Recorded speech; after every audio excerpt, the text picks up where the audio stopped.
Howdy folks, Justin here. Today I wanted to talk about something a little different than the usual gameplay videos that we do. I wanted to talk about the color red, strength. I feel like strength is the most one-dimensional color in the game, but there are some hints in some of these cards at some of the interesting mechanics that just aren't fully fleshed out yet, right? I mean, here's what we know, right? Red strength is the color of pinging with cards like Sharpshooter Scout. It's the color of, it's got a lot of breakthrough cards. It has abilities that trigger when enemy runes are destroyed, right? Those are the obvious ones. It's got quite a bit of equipment. It can silence things. It can give creatures bonuses, more equipment synergy. Mage Slayer, we start to look at some of the things that it doesn't do a lot of. You know, can't be damaged by actions. A mechanic that is more interestingly looked at with Withered Hand Cultist. Withered Hand Cultist reads, all actions cost 2 more. And, you know, you could look at this as like just part of a suite of cards that punish actions, but I like what it hints at as far as like taxing mechanics go. I feel like there's an opportunity in Red to really explore the increasing the cost of cards mechanic to give a much different playstyle to the color than is currently available. You know, other than that, we have a lot of charge cards. We have some kind of awkward removal like Stone Throw. More pinging, more weapon synergy, more pinging, more silencing, more breakthrough. Blood Dragon's another one of the interesting ones. Ignores guards altogether, can attack creatures in any lane. That's a completely unique mechanic. Breakthrough and charge. It has some big guard creatures, you know, like Fortress Watchman. More equipment synergy, more support removal, as well as a number of support cards of its own. It has some cards that draw cards under the right circumstances. More pinging, more equipment, more guard removal, and some cards I don't have. I don't play a lot of red. But Vigilant Giant, another giant guard creature, draws a card. And then as far as cards I don't have go, and you know, like I said, red is home to a number of support cards. And self-damaging cards. We got Reeve, you know, it does damage on attack. Lumbering Ogre's kind of just a giant beatstick. Charge creature with breakthrough again, and another support that gives a bonus to attack and defense and breakthrough, and another creature that gives attack and defense, and a giant guard creature. So I was thinking to myself, like, what could red use to sort of like not break what the color does already, but sort of expand on what's either implied or directly showcased. So today I'm going to be showing off 6 absolutely awfully rendered cards that I made in Paint. To demonstrate some ideas I had for red. Before I show these, this is the perfect time to mention that I did create these cards, but the new title page was drawn by my beautiful girlfriend Sandra, who is an incredible artist and does a lot of the editing work for this channel. And I highly recommend that if you like the image of the Hiss Speaker, I'm sorry, the tree minder that she drew, the tie minder, if you will, that she drew. Check out her website where there's a number of her paintings featured, and her Instagram where she posts all sorts of photographs she takes, including some of tattoos that she's illustrated. Both those links are down in the description of every video, so I highly recommend you check those out. And now to the cards that she is in no way responsible for. Just want to clear that up because these are awful looking. But I mean, this is just to sort of highlight some of the things that you could do with red to make it a more three-dimensional color. So I'm going to see if I can't bring these up. Okay, so you're going to have to ignore the art on these cards because obviously this is not an orc. But this is the best I can do. This is the simplest one, kind of touching on things that the color already does, but I felt like allowed the color to operate in a little more mid-range, a little more control style, as well as generating some, you know, minuscule card advantage. We have Hrothgar Smith. By the way, my knowledge of the lore of this game is limited, so these names are pretty generic and terrible. But Hrothgar Smith is an orc, 0/4 for 2 with Prophecy and Guard. And whenever it's dealt damage, draw an improvised weapon.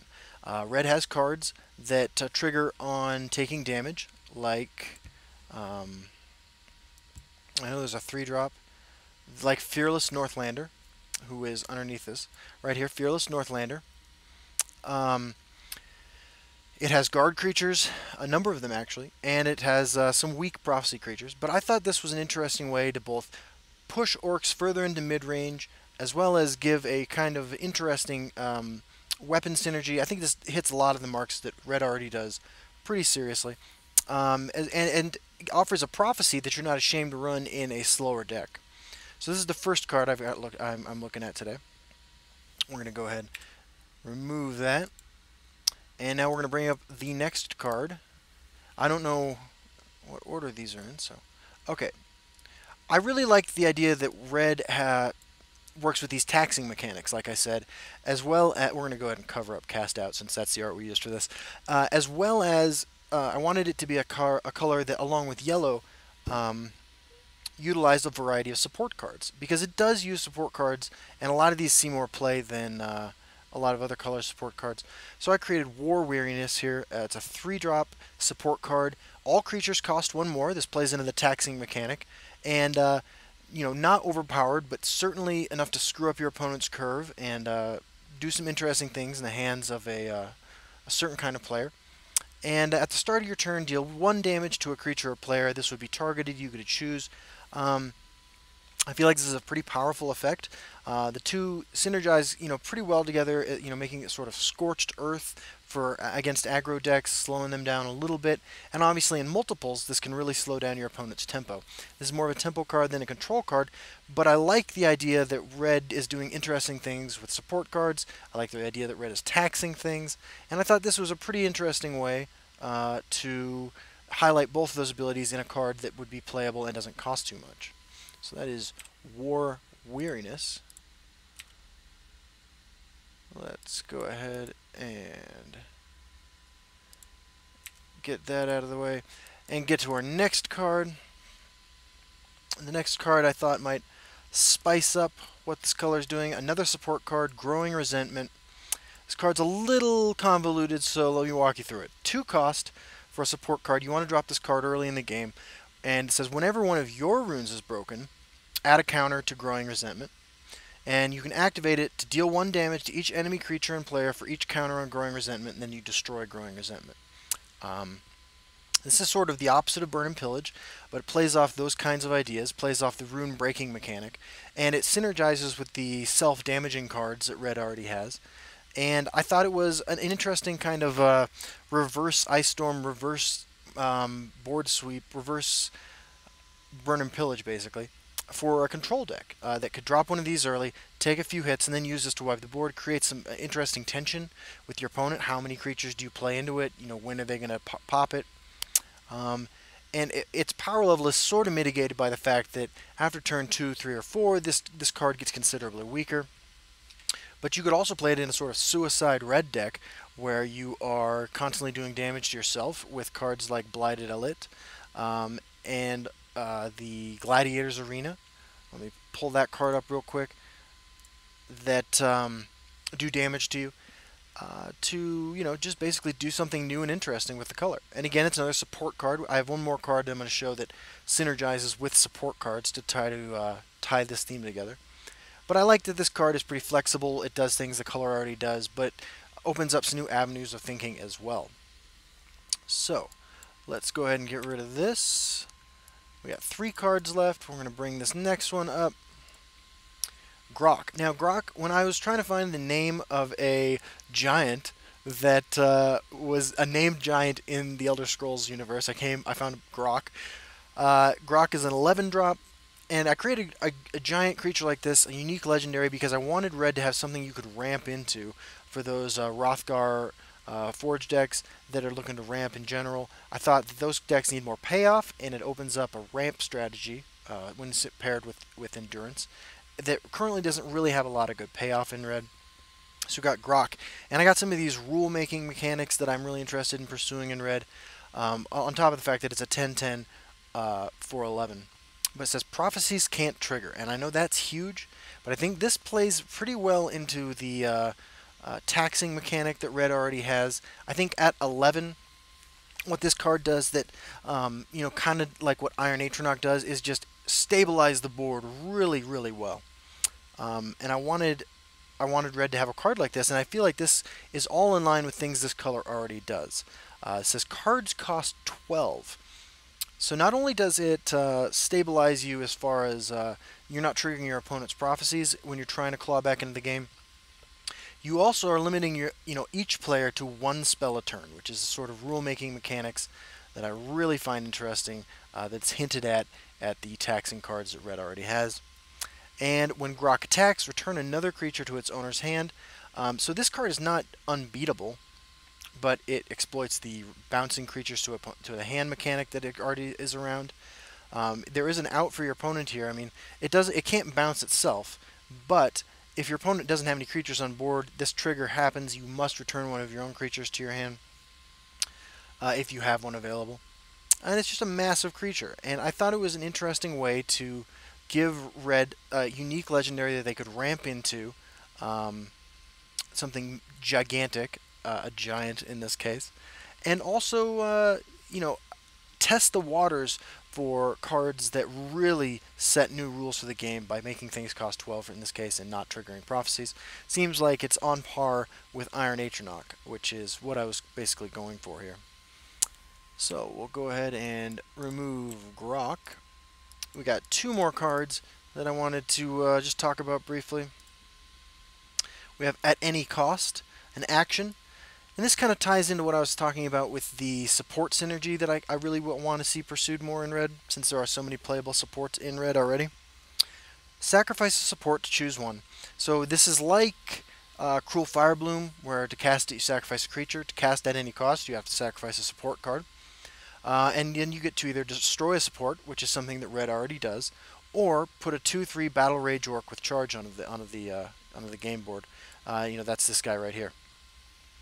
This card's pretty flexible. I don't think broken in any particular way. It's unlikely you sacrifice a, it's card disadvantage, right? Because you're sacrificing a support. So I don't mind that it costs 0 to give you a 2/3 charge creature. I think that's pretty reasonable, but there are definitely times when that's necessary. But it's the kind of card that you run in a heavy support deck because it gives you the ability to destroy. It gives you the flexibility to destroy enemy support cards that may be troubling you, like Histgrove or Divine Fervor, still playable in some situations. Or if you need those extra points of damage, or you need to desperately remove a creature and too tough to attack is what that would take, this gives you that ability too. I think card disadvantage is something that is difficult to cost correctly. I think this might be too little of an effect for the price required to cast it. But it's just an example of something I think, an avenue you could go down in this color that once again is not breaking what this color already does, it's just sort of expanding on it. So that is At Any Cost. And finally I have Alakir Negotiations. This is a rule-setting support card. It says, if a creature attacked this turn, that creature's controller can't play cards this turn. And if the player played a card this turn, creatures that player controls can't attack this turn. So this makes every player choose on their turn, am I going to play things or am I going to be attacking? It slows the game down a little bit.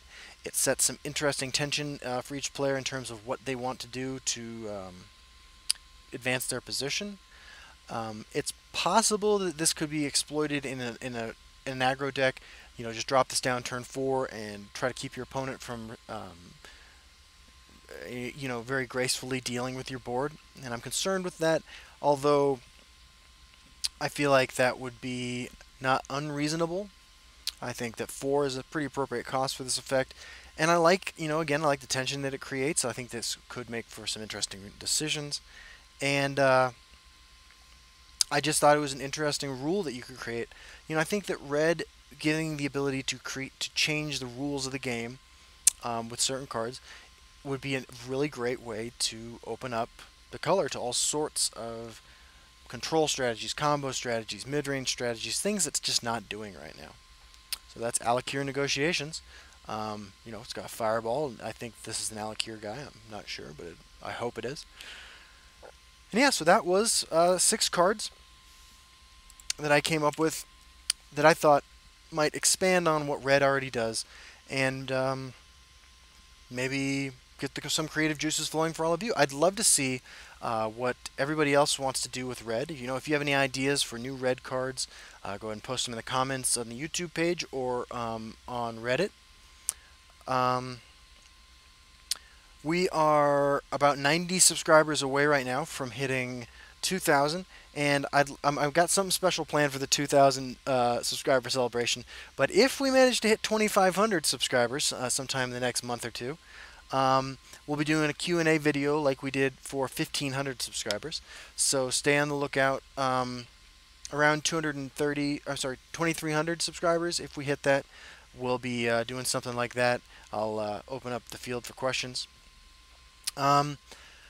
Let me know too what you think of the schedule for video releases. I've been experimenting with doing 6 days a week right now, 4 days of regular videos, and then Loser to Legend on Sunday, maybe taking Friday and or Saturday off. So let me know how many videos per week you think would be, doesn't overload you with things to watch. Are you skipping videos when there's a video every day? Just some feedback about that sort of thing would be fantastic. Just trying to keep the channel interesting and, something everybody wants to participate in. Other than that, thank you all very much for joining me today. I will see you tomorrow for From Loser to Legend, where I have something pretty interesting planned, I think. A little bit different, much more introductory to the game in general, and hopefully a piece that, if you're a big supporter of Legends like I am, you can share with people who may not know about the game or may be on the fence about whether or not they want to try it, and try to put together something for that population. So, anyway, thank you very much. I hope you have a great evening, and I will talk to you later. Bye-bye.